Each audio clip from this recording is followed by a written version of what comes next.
In the thick of the election campaign, the BJP found itself in a position it hoped it could have avoided. Tickets to the tainted, ranks in disarray, and dissenting voices in public. At the helm of the party then was the current Home Minister, Rajnath Singh. On this episode of Frankly Speaking with Arnab Goswami, he set the record straight on the Modi-Advani tension, reports of Sushma Jaitley fireworks, and made it clear that under his leadership, it would be nation first, party second, and individual next. Bhajpa सरकार और मोदी सरकार, ये confusion क्या है? एक तरह से क्या बात है, भाजपा और मोदी को अलग करके क्यों देखा जा रहा है? नहीं, कोई अलग करके नहीं देखा। मुझे आश्चर्य हुआ, क्या आप ये कह रहे हैं कि मोदी सरकार और भाजपा सरकार? मुझे अड़ो आश्चर्य हुआ कि कल अनावश्यक से हाइप क्रिएट की जा रही है। हाइप क्या है उसमें? अब ऐसा है कि जो हमारे साथ जो व्यक्ति रहता है उसने ट्वीट कर दिया जी, अथवा वो क्या मामला था, या तो फेसबुक पर था या क्या था, कैसे था, पूरे उस डिटेल में जाने की मैंने कोई ज़रूरत नहीं समझी है उसमें। फिर उसके बाद उसे लगा कि एक आध दो लोग अनावश्यक वो कर रहे हैं, तो फिर दूसरा एक ट्वीट कर दिया। कहाँ उसने, मैंने पूछा क्यों ऐसा क्या, मैंने बीजेपी और मोदी ये दोनों लोग एक दूसरे से अलग नहीं किए जा सकते। और आज नरेंद्र भाई मोदी यदि हमारे प्राइम मिनिस्टर कैंडिडेट हैं तो बीजेपी पार्लियामेंट्री बोर्ड का डिसीजन है, तो इन दोनों लोगों को अलग करके को देखा जाता है। मुझे तो यानी कि you are saying that Modi equals BJP. One minute, Modi equals BJP, BJP equals Modi? नहीं, सब एक दूसरे के, माने हम बीजेपी के हैं। पॉलिटिकल दृष्टि से यदि देखा जाए तो हम ये नहीं कह सकते कि हमारा एग्जिस्टेंस, पॉलिटिकल एग्जिस्टेंस वो केवल हमारे कारण है। हमारा यदि पॉलिटिकल एग्जिस्टेंस है तो बीजेपी के कारण है, इंक्लूडिंग मोदी। ने सारे लोग जितने भी बीजेपी में हैं, मोदी को आइसोलेट करके हम क्यों देखें? नहीं, बट बीजेपी कम्स फर्स्ट। और मैं नरेंद्र भाई, Rajnath Singh ji, tell me one thing honestly, what comes first? पहला क्या आता है? क्या पहले मोदी आते हैं कि पहले बीजेपी आते हैं? Does the BJP come first और डज मोदी कम फर्स्ट? पहले हम जिस पॉलिटिकल पार्टी को चला रहे हैं उस पॉलिटिकल पार्टीज के मोटोज की बारे में आपको जानकारी दे देना चाहता हूं। First country, nation, second party, third individual. And that logic applies to the BJP? बिल्कुल, सभी के लिए। So it's the party first and then the individual? Then individual. नहीं, first nation, second party, third individual. So in that sense, that cannot change even if there is an emphasis on Modi Sarkar. For the BJP, no. It's the BJP first and then Modi. यह तो हम लोगों ने निर्णय किया है, जिसे prime minister candidate के रूप में प्रोजेक्ट किया है हमने। बट नेचुरल है कि हम उसको हाईलाइट करने की कोशिश करेंगे, क्योंकि गुजरात के चीफ मिनिस्टर के रूप में भी जैसा परफॉर्मेंस रहा है, सब छोड़िए, राजीव गांधी फाउंडेशन ने भी उसकी सराहना की है। मगर तो ये बताइए हम क्यों ना उस अपने प्राइम मिनिस्टर कैंडिडेट को हाईलाइट करें? So my question to you is that today you are saying on the frankly speaking interview, Rajnath Singh ji, कि कोई भी कल अगर भाजपा की सरकार हो तो without doubt 100% it will be a Modi सरकार। नहीं, इसमें कहीं दो राय नहीं है। बीजेपी की गवर्नमेंट बनेगी जी तो प्राइम मिनिस्टर नरेंद्र भाई मोदी होंगे, इसमें कहीं दो मत नहीं है। एक मुस्लिम कम्युनिटी की गैदरिंग हुई थी बीजेपी के माइनॉरिटी विंग के साथ, आप जानते हैं, 25 फरवरी को, और आपने कहा, please note that whenever wherever if there has been any mistake और shortcoming on our part, I assure you that we will apologise to you by bowing our heads. आपने कहा हम लोगों के पार्ट पर अगर कोई गलती और चूक हुई है तो मैं आपको यकीन दिलाता हूं। करना चाहता हूं, 25 फरवरी को जो कुछ भी कहा था वो सच है, मैंने कहा था, लेकिन पहले का सेंटेंस आप नहीं पढ़ना है। कौन सा? आज तक हम लोगों ने कास्ट, क्रीड और रिलीजन के बेसिस पर किसी प्रकार का कोई डिस्क्रिमिनेशन नहीं किया है, यह बात कहते हुए कॉन्फिडेंस के साथ। और यदि कभी इन फ्यूचर यदि हम लोगों से कहीं भी किसी जाति, किसी पंथ अथवा किसी मजहब, किसी धर्मावलंबी के साथ यदि कोई गलती भी हो जाएगी तो उस गलती के लिए हम शीश झुकाकर क्षमा मांगने को तैयार हैं। ये बात मैंने कही। सारे कितने मुस्लिम कम्युनिटी के लीडर्स ने ये कहा है? एक तो गुजरात और दूसरा बाबरी मस्जिद की जो डेमोलिशन हुई थी। एक मिनट, क्या वो गलती नहीं थी कि चूक नहीं थी जो सेंटिमेंट बनी थी उस वक्त, जिसके कारण से कारसेवक जाके बाबरी मस्जिद को तोड़ के उन्होंने उसको निशाना बनाया? क्या आपको नहीं लगता है राजनाथ सिंह जी की वो चूक थी, वो गलती थी? मैं देखिए ऐसा मैं मानता हूं कि वहां पर जो कुछ भी हुआ क्राउड का एक सेंटिमेंट था, उसके कारण हुआ। चूक थी, गलती थी। नहीं, लेकिन बीजेपी ने इसे ये कॉन्स्पिरेसी की हो वहां पर ये करने के लिए, मैं ये कॉन्फिडेंस के साथ कह सकता हूं कि बीजेपी इस प्रकार की कॉन्स्पिरेसी नहीं करती है। जो किसी भी व्यक्ति के सेंटिमेंट को, उसकी फीलिंग्स को कभी भी हर्ट नहीं, उसके फेथ को कभी भी हर्ट नहीं करना न किया है और न हम फ्यूचर में करना जिन्होंने चाहेंगे। किया बाबरी मस्जिद को गिराकर, क्या मामला सब जुडिस है। क्या उनसे जिन्होंने गिराया, जो जिन लोगों ने, व्यक्तियों ने जाके वहां पे उन्होंने तोड़ा, क्या उनसे गलती हुई, क्या उनसे चूक हुई? देखिए, ये सवाल सबसे बड़ी बात मैं कहना चाहता हूं, मैं किसी को गलत अथवा किसी को सही मैं सीधे नहीं ठहरा सकता। यह मामला सब जुडिस हो। जैसे आपने देखा गुजरात के मामले में, क्या बहुत सारे लोगों की सजा नहीं हुई है? जो हिंदू कम्युनिटी के हैं उनकी सजा नहीं हुई है? क्या हम लोगों ने रोका है उसे? उनमें मैं समझता हूं कि यह भी केस इस समय सब जुडिस है। मगर मैंने यह भी केस सब जुडिस है। जजमेंट की प्रतीक्षा करिए, जो दोषी होंगे सबको सजा मिलेगी। Sub judice against leaders. My question to you is, what in your view constitutes a shortcoming or mistake? I give you 3 examples. One is the Gujarat riots. Whoever was responsible for it, on their part, of course it was terrible. You will not accept that it is a shortcoming or mistake. The Gujarat riots were not a shortcoming or mistake. मैं ऐसा नहीं मानता हूं, क्योंकि मैं chief minister रहा हूं और मैं जानता हूं कि कभी भी कोई चीफ मिनिस्टर नहीं चाहेगा उसके चीफ मिनिस्टर रहते हुए उसकी स्टेट में किसी प्रकार की एनार्की पैदा हो, वो कभी नहीं। यानी कि गुजरात राइट्स, मायाबेन कोडनानी या फिर बाबरी मस्जिद डेमोलिशन, कुछ भी हो, कोई चूक या गलती नहीं हुई? नहीं, मैं ऐसा नहीं मानता हूं कि गुजरात में कभी भी भारतीय जनता पार्टी ने दंगा भड़काने की अपनी तरफ से कोई कोशिश नहीं की, क्योंकि दंगों का जहां तक सवाल है, कास्ट रिलीजन के बेसिस पर किसी प्रकार के डिस्क्रिमिनेशन का सवाल है, मैं समझता हूं कि भारतीय जनता पार्टी से कभी जस्टिफाई नहीं करती। आपने हर स्पीच पे आप कहते हैं माँ बेटी की सरकार, माँ बेटी की सरकार। संजय बारू की किताब के बाद मैंने माँ बेटी की सरकार बोलना शुरू किया है, उसके पहले नहीं बोला। चलिए आगे आ जाइए, अच्छा लगेगा मुझे। अच्छा लगेगा। A fallout with the Congress and ideological differences with the BJP. Even before the elections of 2014, India knew that Mamata Banerjee could be a kingmaker post May 16th.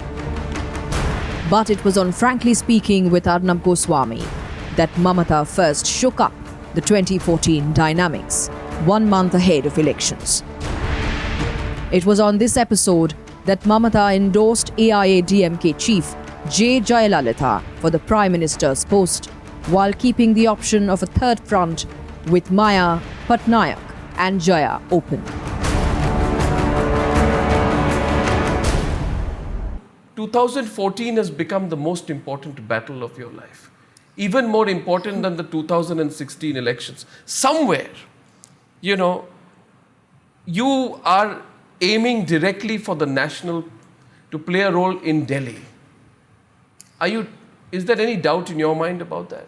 First of all, I want to tell you that 2014 is important, 2015 is important, 16 is important. Every day is important for any human being. Every moment is important.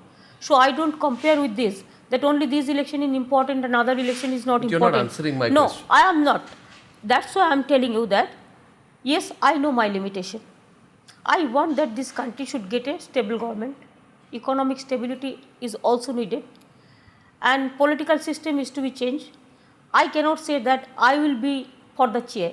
But I can say that let us believe and trust, or full trust to the people.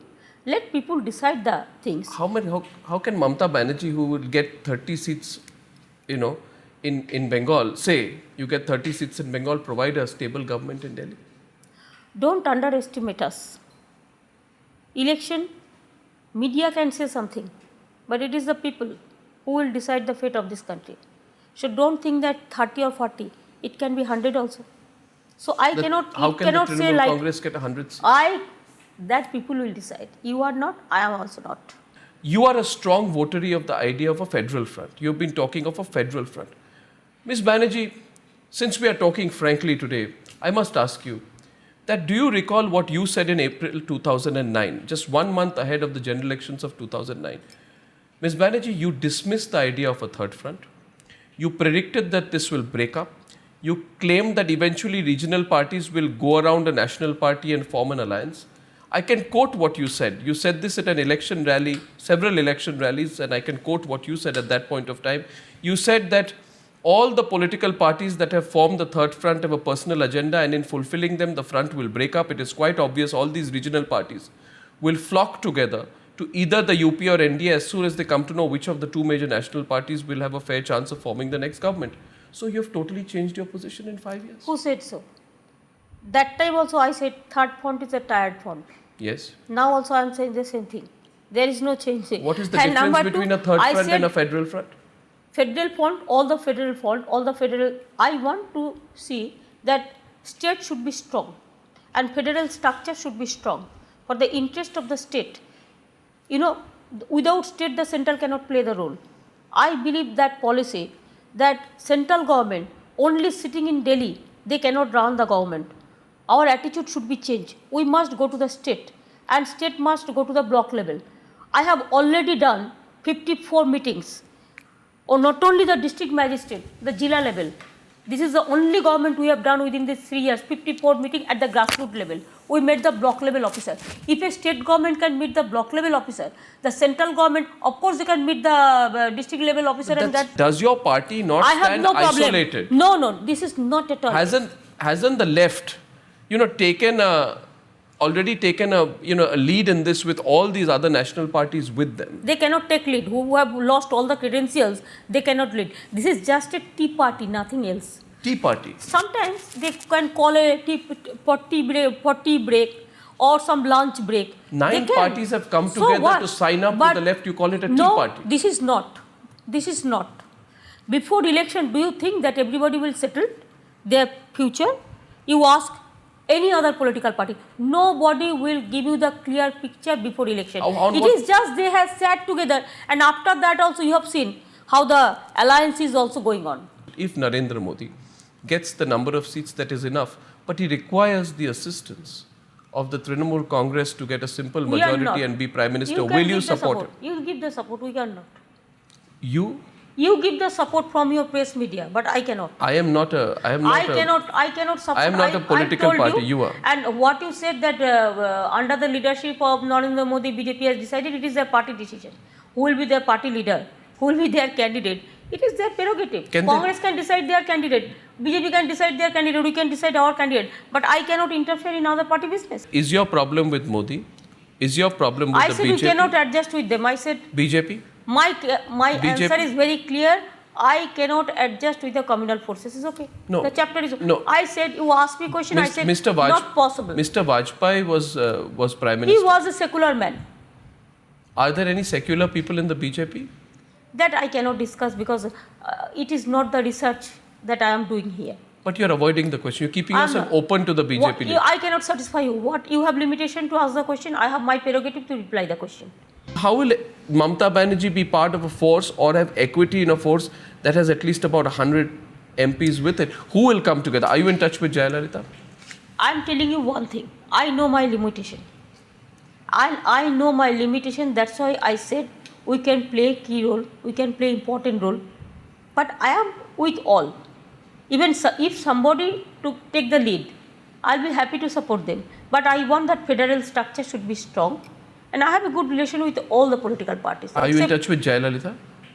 Sometimes, yes. What do you think of Ms. Jayalalitha? It's good. And doing the administrative job. Why I will not appreciate them? It's quite clear, isn't it? I'm sure you follow what she's saying, that she has national ambitions. Yes, she is having. She's having national ambitions. Yes, it may be. It can be. What is wrong? I'm not saying it's wrong. Nothing is wrong. Have you made peace with the Maoists by doing so? Peace. Whoever is interested. Political peace. No. Whoever. Of course, in our country, we have to see the policy. That if anybody is interested to join the national stream, we have to encourage that. And two, we have to tell the Maoists that please leave these banduks and all this. Don't go for bloodshed and all this. If you have a political discussion, if you have a political discretion, you can discuss. Always you can discuss the things, but you cannot kill the people. Do you have a terrible temper when it comes to people who criticize you, Ms. Banerjee? Who said? But several times in the past. In Bengal, I am telling you, Bengal and all India, I have seen when I was a railway minister also. Every time you people have used to say that I am staying in Bengal, I don't give time for Delhi. I have seen all this criticism. I do not know, some people are totally against of me because I am not from this hi-fi class. I am from the grassroots level. Where does the It may class be. issue come here? Class issue comes here, yes. There are some classic people in this country who believe not the class struggle, who believe the classical world. Who are these They classic don't people? like. There are some people. They control the media also in some times. So they give this type of rumor that I don't mind for this. But I am very much media friendly. You ask the people, the media people. But That can you my see task yourself is working in Delhi? I started my career from Bengal. Bengal is my first priority place. And if I get the opportunity to help the center, then of course we have to do the jobs. And I believe that only sitting in Delhi, it is not the. You have to change the outlook. You have to go to the state.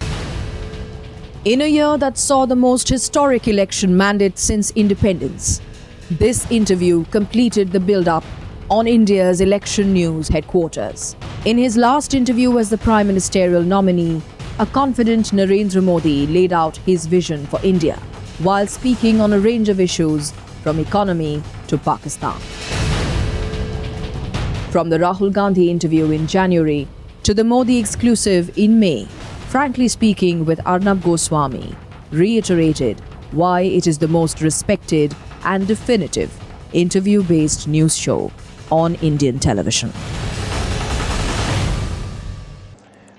When Priyanka Gandhi responded to your Amethi rally, जब उन्होंने respond किया, उन्होंने कहा कि your comments on Rajiv Gandhi were low-level politics, but you chose to pick up only the words low-level, and you made it a duel or a confrontation over caste.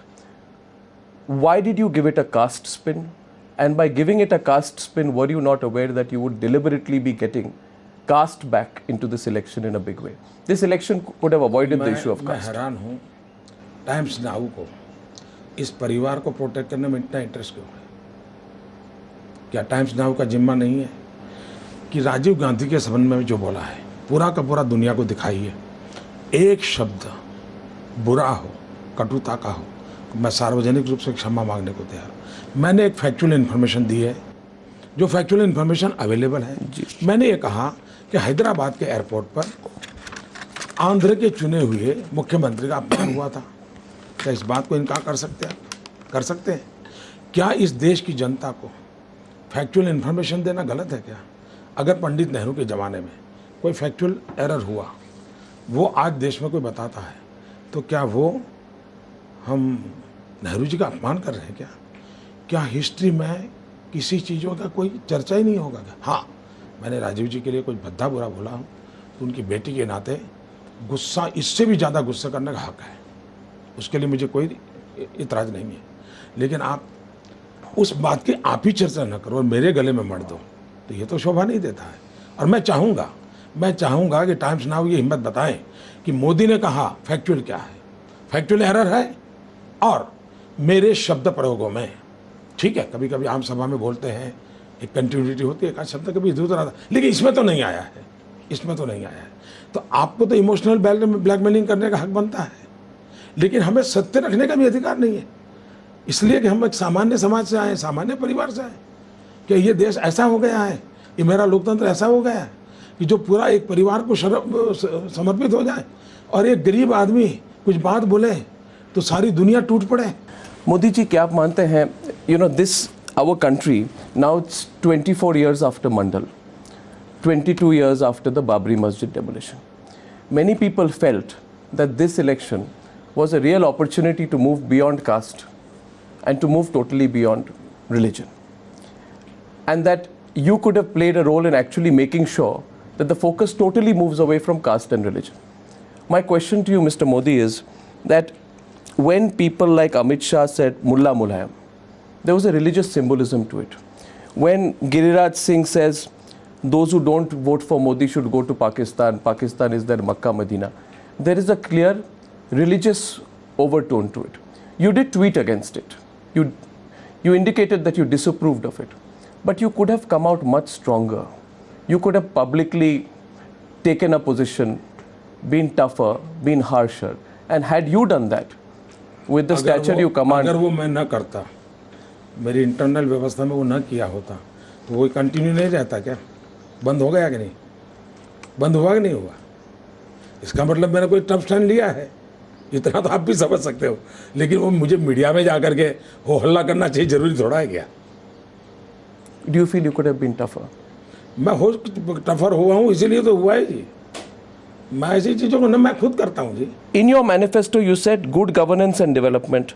But in your manifesto, you also say that India shall remain a natural home for persecuted Hindus. And these persecuted Hindus will be welcome to seek refuge here. My very simple question to you is, बहुत simple सवाल है, why only persecuted Hindus, Mr. Modi? Why not persecuted Buddhists? Why not persecuted Sikhs? Why not persecuted Jains? Why not persecuted Muslims or persecuted Christians? Because if the BJP speaks the language of inclusion, then Mr. Modi, your manifesto should have said persecuted आप Sikhs, जो बोलते हैं Jains, सब, आप जो बोलते हैं सब मैं मानने को तैयार हूँ। but it's not in your manifesto. हम मानते हैं कि सब हमारे ही लोग हैं, इस देश में पले बड़े सब। इसको दुनिया सुप्रीम कोर्ट के जजमेंट के अनुसार हिंदू ये रिलीजन नहीं है, हिंदू ये वे ऑफ लाइफ है। आप रिलीजन में चले गए, हम सुप्रीम कोर्ट के जजमेंट के हिसाब से चलते हैं। सुप्रीम कोर्ट के जजमेंट के हिसाब से हिंदू ये वे ऑफ लाइफ है, और उसमें न बुद्ध को इतराज है न सिख को इतराज है। इतना ही नहीं, आज भी केरल में हमारे ईसाई संप्रदाय ऐसे हैं जो इसी प्रकार से जीवन जीते हैं। ये आप डिस्क्रिमिनेट करते हैं, हम नहीं करते हैं। नहीं, मगर आपके मैनिफेस्टो में तो सिर्फ हिंदूज का रेफरेंस था। हम हिंदू रेफरेंस जो करते हैं वो सुप्रीम कोर्ट के जजमेंट के हिसाब से करते हैं, वे ऑफ लाइफ के रिलीजन के हिसाब से नहीं करते। So the reference to Hindus in the manifesto we have nothing to, we don't believe that. हम मानने को तैयार नहीं, हिंदू रिलीजन है, हम मानने को तैयार नहीं है। Hindu is a way of life. So you are saying all persecuted people whose families may be of Indian origin, whether they are Christian or Muslim or Sikhs or Jains, that India is their natural home? Is that what you are saying? बिल्कुल स्वाभाविक है भाई, लेकिन इसका मतलब आप विभाजन के जोड़ना मत, वरना आप 1947 की घटना को भी जोड़ के कर दोगे। नहीं, मैं तो ये खेल मत करना। नहीं, मैं बताता हूँ, मैं साफ बताता हूँ, मुझे कोई संकोच नहीं है, और मैं वोट बैंक की राजनीति के लिए उलझता नहीं हूँ जी। वोट आते हैं, सरकारें आती हैं, जाती है, जाने दीजिए, देश अजरा अमर होता है। दुनिया के किसी भी देश में रहने वाला व्यक्ति जिसका पासपोर्ट का कलर कोई भी हो, खून का रंग अगर हमसे मिलता है, उसका हक बनता है हिंदुस्तान। मोदी जी, राहुल गांधी के साथ जब मैंने इंटरव्यू किया था जनवरी में, जब कैंपेन शुरू हुआ था, I done interview with Rahul Gandhi since he was being projected by the party as not its prime ministerial candidate but their principal campaigner. So I had asked him one question in the context of the 1984 riots. I said to him that, are any congressmen, do you think any congressmen when you look back were involved in the 1984 riots? My question to you is this, that in your view, were any members of the Sangh Parivar, VHP, BJP involved in the 2002 riots?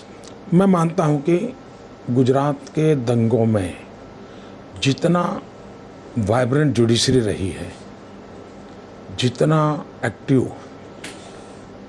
Activism रहा है judiciary का, और जितना vibrant media रहा है, और जितना over active NGOs रहे हैं, जितना इंटरनेशनल एजेंसियां रही हैं, उसके बाद सारी स्क्रूटनी के बाद मैं मानता हूं उनको निर्णय करने दीजिए। मोदी के सर्टिफिकेट की कोई ज़रूरत नहीं है, और मोदी के सर्टिफिकेट पर भरोसा भी नहीं करना चाहिए। मोदी के सर्टिफिकेट पे जरा भी विश्वास नहीं करना चाहिए।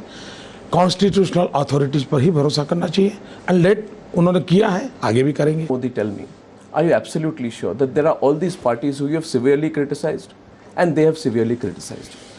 Are you, that you will not seek the support of these parties who have bitterly criticized you and who you have bitterly criticized in the course of this campaign? I'm talking about parties like Mayawati, Mamta Banerjee, even Jayalalitha to some extent, even Naveen Patnaik to some extent. Can you do business with them if you have to? देखिए, मैं बताता हूँ, आप चुनाव अभियान की जो बातें हैं ना, उसके आधार पर राजनीति नहीं चलती है भाई। आप थोड़ा पुराना इतिहास देख लीजिए ना, पुराना इतिहास। चुनाव की राजनीति, चुनाव एक अलग माहौल होता है, लोक शिक्षा करना एक जिम्मेवारी होती है, हर दल अपनी बात बताता है, अलग अलग तरीके से बताता है, और इसलिए इस चीज़ों को मत चिंता कीजिए, इसकी चिंता मत कीजिए। देखिए, मैं बताता हूँ, जिस दिन मोदी को प्रधानमंत्री पद का उम्मीदवार घोषित किया गया, तब देश के सभी मेन स्ट्रीम मीडिया का एक ही सेंट्रल स्टोरी था कि बीजेपी को कोई साथी नहीं मिलेंगे, सेंट्रल स्टोरी था। और हिंदुस्तान के राजनीतिक इतिहास में ये पहला चुनाव ऐसा है कि जिसमें बीजेपी के साथ 25 पार्टियां प्री पोल अलायंस के साथ चुनाव लड़ रही है। एनडीए के समय भी कभी प्री पोल अलायंस हमारा नहीं हुआ था। कांग्रेस का भी कभी इतना बड़ा प्री पोल अलायंस नहीं हुआ था। और इसलिए ट्रैक रिकॉर्ड से भी एनालिसिस करें, अरिथमेटिक छोड़ दो, केमिस्ट्री छोड़ दो, तो भी कुछ आपके सवालों का जवाब अपने आप मिल जाता है। एक बात है कि क्या आपको नहीं लगता कि you should have kept the door open with Mamata, with Mayawati if required? Door open रखने का ये भी तो तरीका हो सकता है। मैं समझ में नहीं आया मुझे। जितना समझा सकता हूँ बता दिया। ये भी तो डोर ओपन का तरीका हो सकता है। जरा विस्तृत रूप से समझाइए। अब ज़्यादा अभी नहीं करूँगा, 12 के बाद करूँगा। क्या रॉबर्ट वाड्रा के बारे में जो प्रेस कॉन्फ्रेंस हुई मोदी जी, वो एक तरह से जो दामाद श्री करके एक प्रेस कॉन्फ्रेंस हुई थी, आई थिंक 2-3 हफ्ते पहले, तो isn't that a indication of the BJP, and since you are the prime ministerial candidate, your personal vendetta against the Gandhi family? मेरा 14 साल का ट्रैक रिकॉर्ड है। कोई मेरे पर वेंडेटा का आरोप नहीं लगा सकता, कोई सोच नहीं सकता। और इस विषय में मैं बार बार बोल चुका हूँ। करप्शन के विषय ये चुनाव का मुद्दा है, चुनाव का मुद्दा है। मुझ पर इतने गलीच और झूठे आरोप लगाए गए हैं, इसको देखने की आपको फुर्सत नहीं है। लेकिन भारतीय जनता पार्टी ने सिर्फ हकीकतें देखी देश के सामने, और उसको आप वेंडेटा में ले जाते हो। ये कौन सा न्याय है आपका? Will you allow talks to continue despite ceasefire violations, despite infiltrations? Because these ceasefire violations and infiltrations have really crossed all limits, especially in the last 5 years of the UPA. In your speeches, you've taken a very strong view on it. Can talks and terror continue? बम, बंदूक और पिस्तौल की आवाज़ में बात सुनाई देती है क्या? बम, बंदूक, पिस्तौल के धमाकों के बीच आवाज़ सुनाई देती है क्या? तो बातचीत के लिए सुनाई देती आवाज़ के लिए तो बम, बंदूक, धमाके बंद होने चाहिए। नहीं, बातचीत के लिए बंद होने चाहिए। बंद होने के बिना बात हो नहीं सकती। बम, बंदूक, पिस्तौल की आवाज़ यहीं पर मैं और आप बात कर रहे हैं और धमाके हो रहे हैं, तो बात होगी क्या? तो आप अगर प्रधानमंत्री बनेंगे और पाकिस्तान का रवैया बदले नहीं, अगर 26/11 ट्रायल में प्रोग्रेस नहीं हो, अगर इन्फिल्ट्रेशन कंटिन्यू रहे, अगर एक्सपोर्ट ऑफ टेरर कंटिन्यू रहे, तो क्या टॉक्स आपकी सरकार करेगी पाकिस्तान के साथ? आप नेगेटिव क्यों सोचते हो? अगर देश मजबूती का एहसास कराएगा तो साथी भी बदलेंगे, पड़ोसी भी बदलेंगे, माहौल भी बदलेगा।